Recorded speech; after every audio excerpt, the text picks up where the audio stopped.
খবর 24 সাথে আপনাকে স্বাগত। নতুন নতুন খবর জানার জন্য আমাদের চ্যানেলে চোখ রাখুন।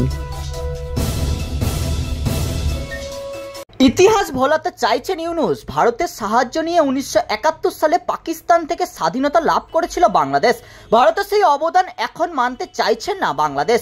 অন্যদিকে 71-এর তীক্ষ্ণতা ভুলে যাক পাকিস্তান, এমনটাই অনুরোধ বাংলাদেশের অন্তর্বর্তী সরকারের প্রধান মোহাম্মদ ইউনূসের। বৃহস্পতিবার মিশরে পাকিস্তানের প্রধানমন্ত্রী শাহবাজ শরীফের সঙ্গে দেখা করে এই অনুরোধ জানিয়েছেন ইউনূস, এমনটাই সূত্রের খবর।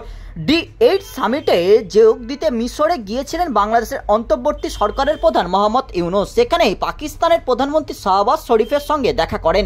বৈঠকে মোহাম্মদ ইউনূস পাক প্রধানমন্ত্রীকে অনুরোধ জানান যে 1971-এর দুই দেশের সম্পর্কের মোড় ও তীক্ষ্ণতা ভুলে যান। ইসলামাবাদের সঙ্গে সুসম্পর্ক তৈরি করতে আগ্রহী ঢাকা। মোহাম্মদ ইউনূস বলেন, আগামী প্রজন্মের জন্য একেবারে সমস্ত সমাধান করা উচিত। সার্ক পুনর্জীবিত করা থেকে শুরু করে বাণিজ্য শিল্পকেন্দ্র দুই দেশের সহযোগিতা ও বন্ধুত্বপূর্ণ সম্পর্ক স্থাপন করার আগ্রহ দেখান ইউনূস। পাক প্রধানমন্ত্রীও ক্রীড়া ও সংস্কৃতির ক্ষেত্রে দুই দেশের সম্পর্ক মজবুত করার বার্তা দেন। চিনি শিল্প নিয়েও নতুন বাণিজ্য শুরু করতে চায় দুই দেশ। জানা গিয়েছে, পাক প্রধানমন্ত্রী বাংলাদেশের চিনির মিলগুলি পরিচালনায় প্রযুক্তিগত সাহায্যের প্রস্তাব দিয়েছেন। বাংলাদেশের ডেঙ্গির প্রকোপ ও তার জেরে মৃত্যু নিয়েও উদ্বেগ প্রকাশ করেন শরীফ।